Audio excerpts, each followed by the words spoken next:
Salut, salut, comment allez-vous? Je vais vous prendre un peu de haut là, hein? Vous les petits microbes là. Bien évidemment, je blague, bien évidemment, je blague.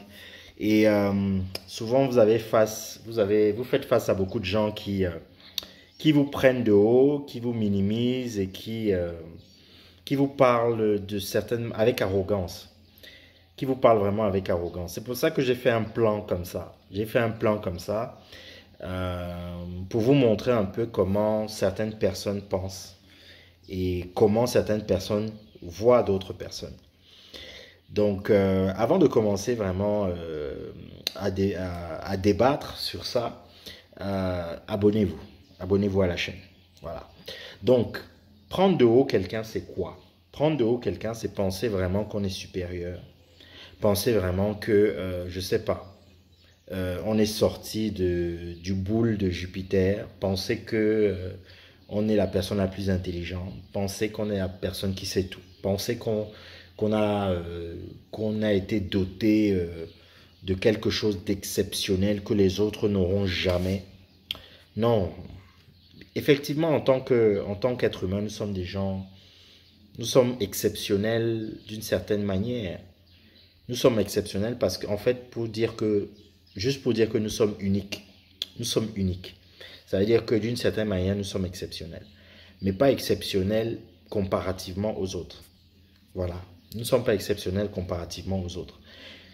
Or, vous rencontrez tous les jours des personnes dans votre entourage ou ailleurs ou dans certaines situations qui passent le temps à vous prendre de haut, qui passent le temps à vous montrer que vous êtes inférieur ou bien qui font du sarcasme. Ah, ok, tu fais ça. Ah oui, ah, ça doit être dur. Hein? Il y a des gens qui sont comme ça. Ils vous prennent de haut. Ils vous prennent avec arrogance. Ils vous minimisent, etc. Comment réagir face à ça? Comment réagir? La première chose, c'est vraiment vous dire, calmez votre cœur. Laissez vos émotions au vestiaire. Ce que quelqu'un peut vous dire, qu'est-ce que ça peut vous faire en fait? Si quelqu'un vous dit, encore plus quelqu'un que vous ne connaissez pas bien ou quelqu'un qui ne fait pas partie de votre cercle intime, qu'est-ce que ça peut vous faire? À partir du moment où vous avez confiance en vous et que vous savez ce que vous faites, où est-ce que vous allez, quels sont vos objectifs, etc., qu'est-ce que ça peut vous faire en réalité? La plupart des gens qui justement vous parlent d'une certaine manière, il y a des gens qui vous parlent parce elles pensent que vraiment elles sont uniques, elles sont nées avec quelque chose d'unique que vous n'aurez jamais.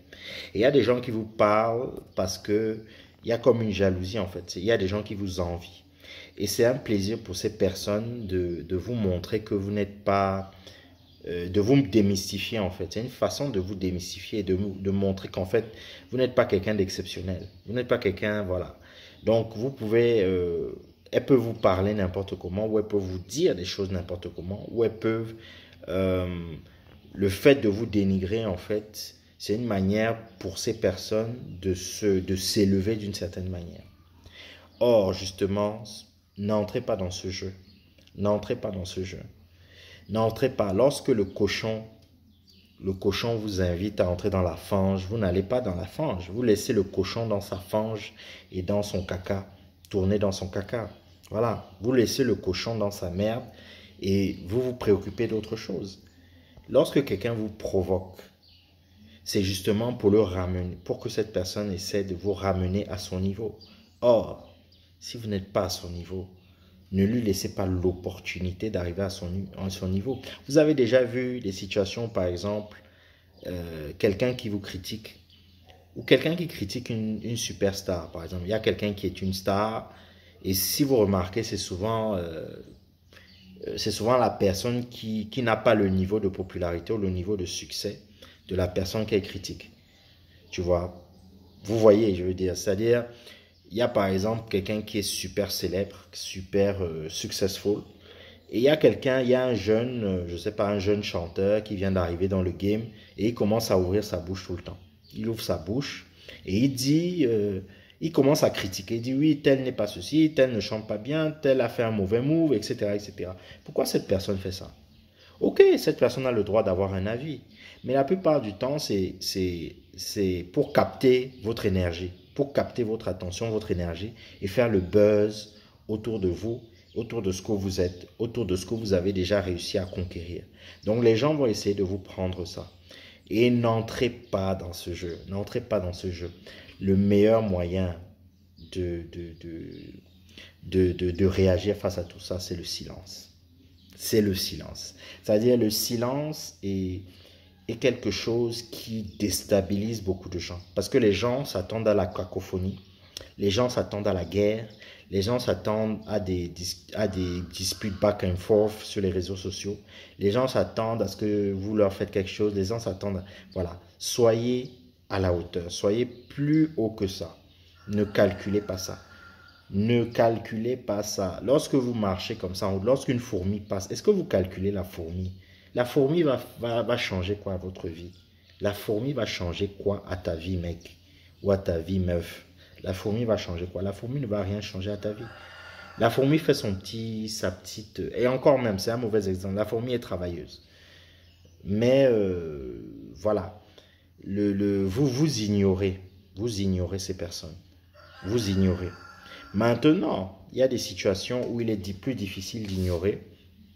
Lorsque quelqu'un vous diffame, lorsque quelqu'un essaie par exemple de porter atteinte à ce que vous avez construit, lorsque quelqu'un essaie de porter atteinte à votre famille, lorsque quelqu'un essaie de porter atteinte à quelque chose qui est cher, vous avez le devoir forcément de vous défendre. Mais défendez-vous intelligemment. Ne vous défendez pas comme un sauvage. Vous sautez sur la personne et vous commencez à entrer dans son jeu. Non. Il y a des moyens légaux. Si quelqu'un vous diffame sur Internet ou ailleurs, il y a des moyens légaux que vous pouvez employer pour pouvoir contrer ces personnes. Il y a des moyens plus subtils pour éteindre quelqu'un. Vos réalisations, tout simplement. Il y a des situations de crise où vous pouvez faire un communiqué, etc. Si vous avez un publiciste, si vous avez des personnes qui gèrent, par exemple, votre carrière ou votre image, il y a ce type de moyens. Mais ne dépensez pas de l'énergie sur des choses inutiles. Ne dépensez pas. Vous avez des choses beaucoup plus grandes à accomplir, des choses beaucoup plus intelligentes à accomplir. Laissez ces personnes prêcher dans le désert, laissez ces personnes parler. Et c'est ces personnes, parce qu'elles parlent tout seules, qui vont se ridiculiser. Et le feu va s'éteindre tout seul. Laissez ce genre de personnes, retenez que ces personnes, en général, meurent de leur propre venin.